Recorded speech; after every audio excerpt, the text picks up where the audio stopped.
আজকে আমাদের স্বরাষ্ট্র উপদেষ্টা যিনি আছেন তিনি বলছিলেন যে রাস্তায় মানুষ বলতেছে এই সরকার আরো 5 বছর থাকুক।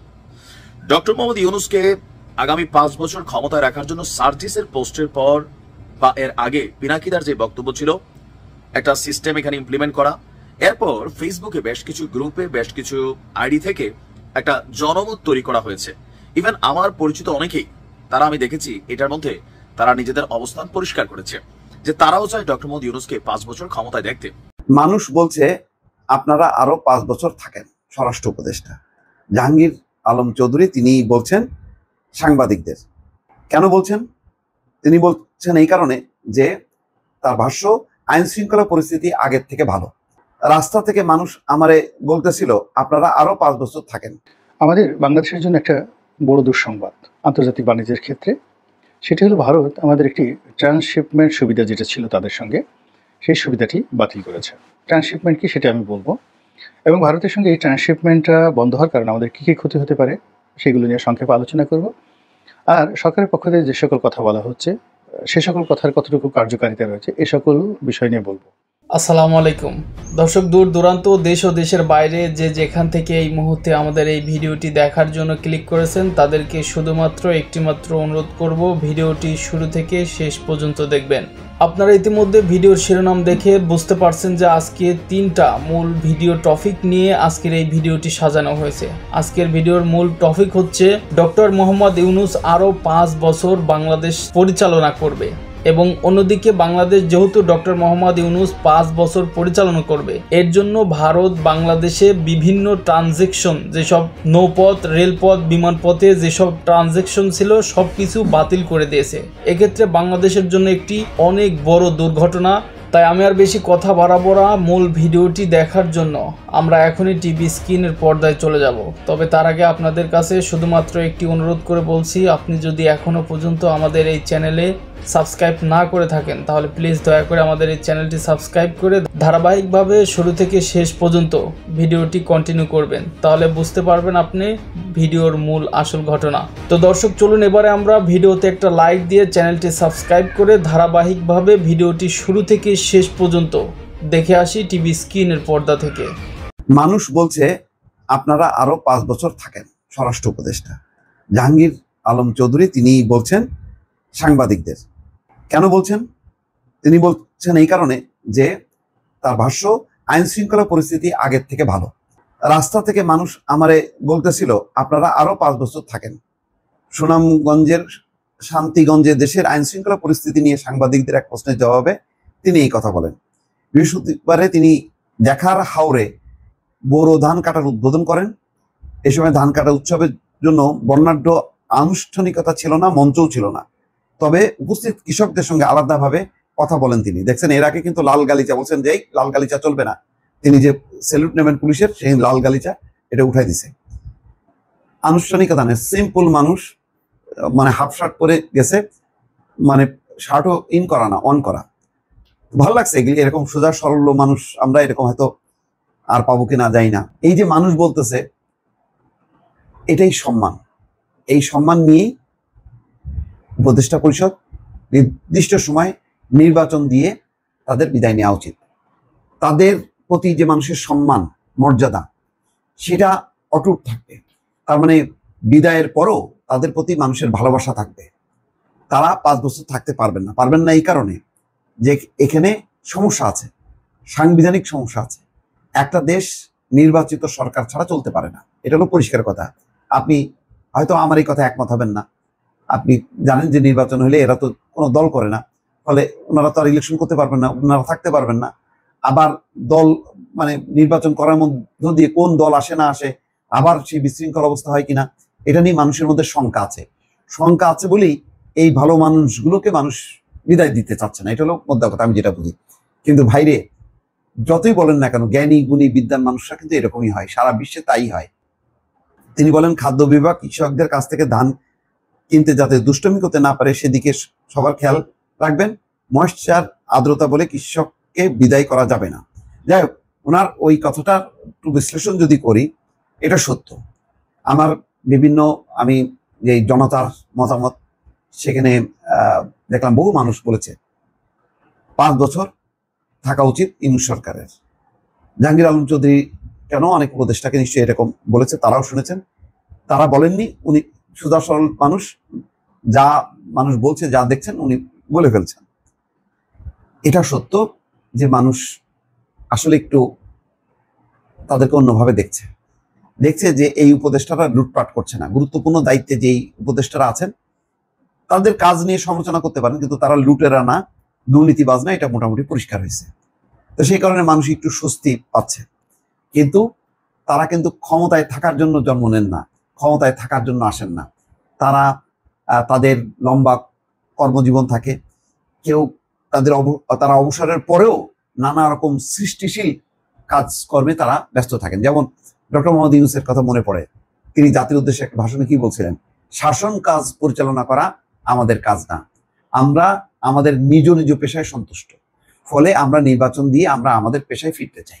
দেখেন, এই কথাটা আমার ধারণা উপদেষ্টা পরিষদের অর্ধেক মানুষ বলবে যে আমরা একটা সুন্দর মতন একটা স্মুথ একটা কি বলে ট্রানজিশন, উত্তরণ চাই, ক্ষমতার একটা সুন্দর একটা হস্তান্তর করে আমরা সুন্দর মতন বিদায় চাই, আর সংঘাত চাই না।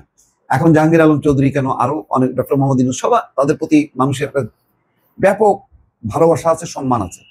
এই সম্মান ভালোবাসাটা এখন আছে, কিন্তু লম্বা সময় যদি ওনারা থাকতে চান, নির্বাচন ছাড়া বিতর্ক হবে। সেই বিতর্ক ওনারা জানেন, সেই জন্য তারা কখনো বলেন না যে আমরা ম্যান্ডেট ছাড়া, নির্বাচন ছাড়া আমরা 5 বছর থাকবো। ডক্টর মোহাম্মদ ইউনূস নিঃসন্দেহে একজন ওয়ার্ল্ড ক্লাস লিডার, এটাতে কোনো ভুল নেই। আর গতকালকের যে বিজনেস সামিট ছিল, সেখানে আশিক চৌধুরীর যে প্রেজেন্টেশন ছিল, বাংলাদেশের ইতিহাসে বিদেশি বিনিয়োগকারীদের আকৃষ্ট করার জন্য বা বাংলাদেশকে রিপ্রেজেন্ট করার জন্য আগামী 2035-এ কেমন বাংলাদেশ হবে, এই ভিডিও দেখার পরে জনমনে এটার একটা পজিটিভ ইফোর্ট বা পজিটিভ ইফেক্ট কিন্তু পড়েছে। আজকে আমাদের স্বরাষ্ট্র উপদেষ্টা যিনি আছেন, তিনি বলছিলেন যে রাস্তায় মানুষ বলতেছে এই সরকার আরো 5 বছর থাকুক। ডক্টর মোহাম্মদ ইউনূসকে আগামী 5 বছর ক্ষমতায় রাখার জন্য সার্জিসের পোস্টের পর বা এর আগে পিনাকিদার যে বক্তব্য ছিল, একটা সিস্টেম এখানে ইমপ্লিমেন্ট করা, এরপর ফেসবুকে বেশ কিছু গ্রুপে, বেশ কিছু আইডি থেকে একটা জনমত তৈরি করা হয়েছে। ইভেন আমার পরিচিত অনেকেই, তারা আমি দেখেছি এটার মধ্যে তারা নিজেদের অবস্থান পরিষ্কার করেছে যে তারাও চায় ডক্টর মোহাম্মদ ইউনূসকে 5 বছর ক্ষমতায় দেখতে। কিন্তু সংঘর্ষ হচ্ছে এনসিপি। দেখেন, যদি এনসিপি নামক রাজনৈতিক দলটার আত্মপ্রকাশ না ঘটতো, ডক্টর মোহাম্মদ ইউনূসকে ক্ষমতায় থাকতে আসলে কেউই আমার মনে হয় না যে দ্বিমত পোষণ করত।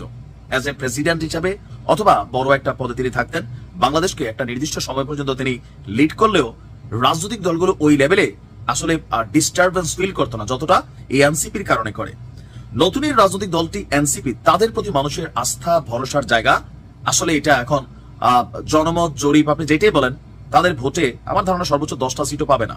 এটা হচ্ছে বর্তমান রাজনৈতিক প্রেক্ষাপট। কিন্তু ডক্টর মোহাম্মদ ইউনূস তিনি আলাদা, তিনি একাই একটা প্ল্যাটফর্ম, তিনি একাই একটা ক্যারেক্টার, একাই একটা ব্যক্তিত্ব, যেটার উপর ডিপেন্ড করে অনেক কিছু এই মুহূর্তে বাংলাদেশে চলছে।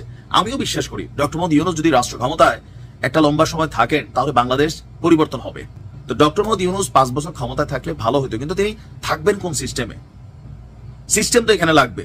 তিনি তো নির্বাচন বন্ধ করে রাখতে পারেন না।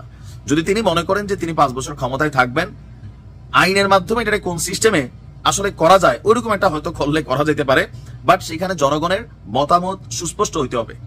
জনগণকে আসলেই চায় যে তিনি 5 বছর থাকেন, নাকি ওনার মাধ্যমে যারা ফায়দাবান হচ্ছেন, উনি ক্ষমতায় থাকাকালীন যারা কোটি কোটি টাকার মালিক হচ্ছেন, তলে তলে লুটপাট দুর্নীতিও করছেন, তারা চায়। আমার ধারণা জনগণের, শিক্ষিত জনগণের, অশিক্ষিত জনগণেরও একটা বড় অংশ ডক্টর মোহাম্মদ ইউনূসকে ভালোবাসে, কিন্তু রাজনৈতিক হিসাবে ওনার জায়গাটা প্রশ্নবিদ্ধ হয়ে যায় এনসিপির কারণে। যদি এনসিপি কোনো রাজনৈতিক দল হিসাবে আত্মপ্রকাশ না করতো, জুলাই আন্দোলনের যারা যেভাবে ছিল তারা এইভাবে থাকতো, উপদেষ্টা ছিল, সমস্যা নাই, তাহলে হয়তো বিষয়টা বিতর্কিত হতো না। তো তিনি 5 বছর না, কাজ লাগলে আগামী 10 বছরও থাকুক, বাট জনগণের সুস্পষ্ট মতামতের মাধ্যমে এটা হওয়া উচিত। ফেসবুকে পোস্ট করা এটা জনগণের মতামত হইতে পারে না, কেননা ফেসবুকে একজন ব্যক্তির 5,000 আইডি থাকতে পারে। এগুলা আমরা যারা কন্টেন্ট ক্রিয়েট করি আমরা জানি যে পেজ কিভাবে বড় করে, গ্রুপে কিভাবে মেম্বার এড করে। তো সেই জায়গা থেকে এগুলা কোন রকম সুস্পষ্ট জনমত হতে পারে না, যেটা ভোটের মাধ্যমে, নির্বাচনের মাধ্যমে, অথবা তিনি কেন লম্বা সময় ক্ষমতায় থাকবেন, এটা কি সিস্টেমে করা যায়, সেটা নিয়ে একটা ভোট, হ্যাঁ না প্র্যাকটিক্যালি কিছু একটা করা গেলে হয়তোবা বিষয়টা ক্লিয়ার হবে। তবে এনসিপির নেতা হয়ে ডক্টর ইউনূস থাকেন, এটা বাংলাদেশের অনেক রাজনৈতিক দল মানবে না। কিন্তু শুধু ইউনূস তিনি একজন ব্যক্তি হিসাবে একটা জায়গায় থাকুক, এটা হয়তো অনেকেই পছন্দ করবে। বিষয়টা জটিল, দেখা যাক আইনের ফাঁক করে বা আইনের মাধ্যমে এটা কিছু করা যায় কিনা, হয়তো এরকম কিছু আসলেও আসতে পারে। কেউ কেউ বলছে তিনি 5 বছর ক্ষমতায় থাকতে যাচ্ছেন। আমাদের বাংলাদেশের জন্য একটা বড় দুঃসংবাদ আন্তর্জাতিক বাণিজ্যের ক্ষেত্রে, সেটি হলো ভারত আমাদের একটি ট্রান্সশিপমেন্ট সুবিধা যেটা ছিল তাদের সঙ্গে, সেই সুবিধাটি বাতিল করেছে। ট্রান্সশিপমেন্ট কি সেটা আমি বলবো, এবং ভারতের সঙ্গে এই ট্রান্সশিপমেন্টটা বন্ধ হওয়ার কারণে আমাদের কী কী ক্ষতি হতে পারে সেগুলো নিয়ে সংক্ষেপে আলোচনা করব। আর সরকারের পক্ষ থেকে যে সকল কথা বলা হচ্ছে সে সকল কথার কতটুকু কার্যকারিতা রয়েছে এ সকল বিষয় নিয়ে বলবো। মানে ভারত চারিদিক থেকে আমাদেরকে একেবারে লক লাগিয়ে দিয়েছে, তালাবদ্ধ করে দিয়েছে, সীমান্তে প্রচণ্ড কড়াকড়ি, একটা শালিক পাখিও সেখানে উঠতে পারছে না। তারপর ভিসা বন্ধ, খুব জরুরি কিছু এক্সট্রাঅর্ডিনারি না হলে ভারতের সঙ্গে যাতায়াত একেবারেই বন্ধ রয়েছে। ব্যবসা বাণিজ্যে টানাপোড়েন চলেছে এবং আরও নানা রকম পর্দার আড়ালে গেম হচ্ছে, চক্রান্ত হচ্ছে। তো সেখানে আমরা যারা বাংলাদেশ ভারত সম্পর্ক, বাংলাদেশের রাজনীতি নিয়ে চিন্তা ভাবনা করি, তারা ডক্টর মোহাম্মদ ইউনূসের সঙ্গে মিস্টার নরেন্দ্র মোদীর এই বৈঠক নিয়ে আশাবাদী ছিলাম যে এবার হয়তো বরফটা গলবে। এখন সেই বরফটা যেভাবে গলুক না কেন, ডক্টর মোহাম্মদ ইউনূসের সঙ্গে নরেন্দ্র মোদীর ব্যক্তিগত সম্পর্ক হোক, তিনি ডক্টর মোহাম্মদ ইউনূসকে ক্ষমতায় থাকার জন্য সাহায্য করেন, হতে পারে, আমাদের কোনো আপত্তি নেই। আমাদের দেশ ভালো চললেই হলো, কে এলো না এলো তাতে আমাদের শতকরা 99% লোকেরই কোনো আগ্রহ নেই। বিমস্টেক যে সম্মেলন হলো ব্যাংককে, সেখানে ডক্টর মোহাম্মদ ইউনূসের সঙ্গে জনাব নরেন্দ্র মোদীর যে বৈঠক, এই বৈঠকটি ছিল অপ্রত্যাশিত এবং সেখানে যত ভাব বিনিময় হয়েছে, ছবি বিনিময় হয়েছে, হাসি বিনিময় হয়েছে, এমনকি দুই নেতা পারস্পরিক কুশল বিনিময় করেছেন, পাশাপাশি বসেছেন এবং আধা ঘন্টা, অলমোস্ট 30 মিনিটস তারা একান্তে বৈঠক করেছেন। এটা একটা বিরল ঘটনা। এবং সাধারণত ডক্টর মোহাম্মদ ইউনূসের যে সম্মোহনী ক্ষমতা, extraordinary marketing quality and capability, এবং তার যে জগৎ জোড়া সুখ্যাতি রয়েছে, বিশেষ করে পশ্চিমা দুনিয়ার সঙ্গে, তো সেক্ষেত্রে নরেন্দ্র মোদীর সঙ্গে তার এই বৈঠকটি আমরা যতটুকু আন্দাজ করতে পারি যে তিনি তার যে পশ্চিমা লবি, সেই লবি ব্যবহার করেছে এবং তিনি তার যে কানেক্টিভিটি রয়েছে, সেই কানেক্টিভিটি ব্যবহার করে মিস্টার নরেন্দ্র মোদীর নিমরাজি অথবা গড়রাজি, অথবা তিনি একেবারেই